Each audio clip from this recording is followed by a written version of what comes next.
सन्चै हुनुहुन्छ? आइपुगेँ म हजुर सम्झेर ल आउनुहोस् हजुर यहाँ बसेर गफ गरौँ पहिला बसेर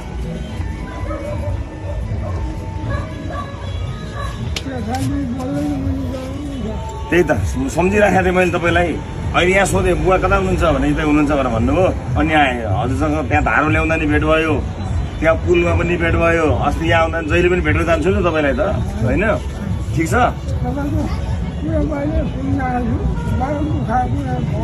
ओ देख्नुभयो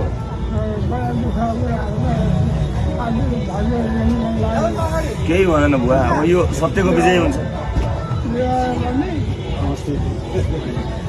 नमस्ते हजुर नमस्कार 93 लाग्नुभयो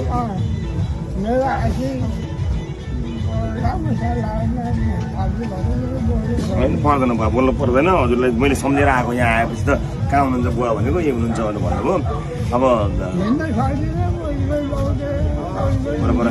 थाहा त मेरो खबर थाहा पाइरहनु भएको छ नि के भयो के गर्यो सबै थाहा पाउनु भएको छ नि त